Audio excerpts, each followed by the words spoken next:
बहुत समय पहले की बात है। एक महाज्ञानी पंडित हिमालय की पहाड़ियों में कहीं रहते थे।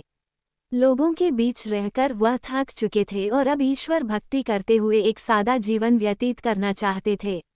लेकिन उनकी प्रसिद्धि इतनी थी कि लोग दुर्गम पहाड़ियों, सक्रिय रास्तों, नदी झरनों को पार करके भी उससे मिलना चाहते थे।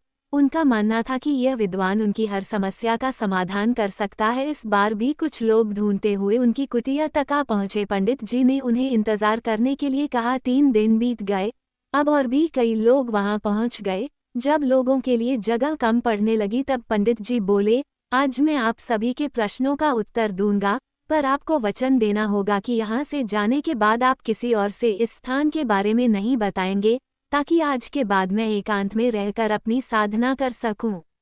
चलिए अपनी अपनी समस्याएं बताइए। ये सुनते ही किसी ने अपनी परेशानी बतानी शुरू की, लेकिन वह अभी कुछ शब्द ही बोल पाया था कि बीच में किसी और ने अपनी बात कहनी शुरू कर दी। सभी जानते थे कि आज के बाद उन्हें कभी पंडित जी से बात करने का मौका नहीं मिलेगा, इसलिए वे सब जल्दी से जल्दी अपनी बात रखना चाहते थे।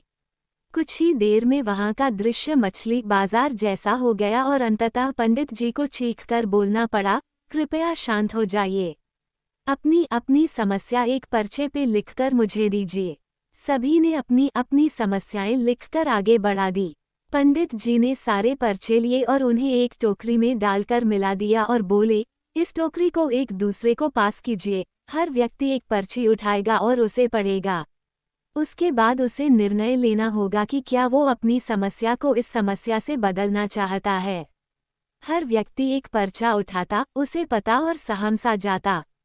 एक एक करके सभी ने पर्चियां देख ली, पर कोई भी अपनी समस्या के बदले किसी और की समस्या लेने को तैयार नहीं हुआ। सबका यही सोचना था कि उनकी अपनी समस्या चाहे कितनी ही बड़ी क्यों न हो, बाकी लोगों की समस्या जितनी गंभीर नहीं है।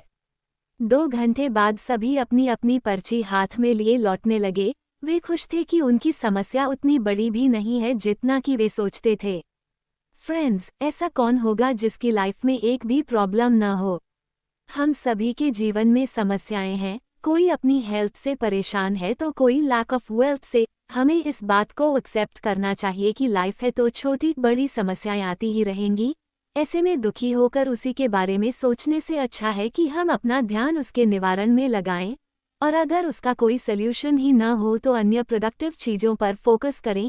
हमें लगता है कि सबसे बड़ी समस्या हमारी ही है, पर यकीन जानिए इस दुनिया में लोगों के पास इतनी बड़ी बड़ी प्रॉब्लम्स हैं कि हमारी तो उनके सामने कुछ भी नहीं। इसलिए ईश्वर ने जो भी दिया है उसके लिए थैंकफुल रहिए और एक खुशहाल जीवन जीने का प्रयास करिए।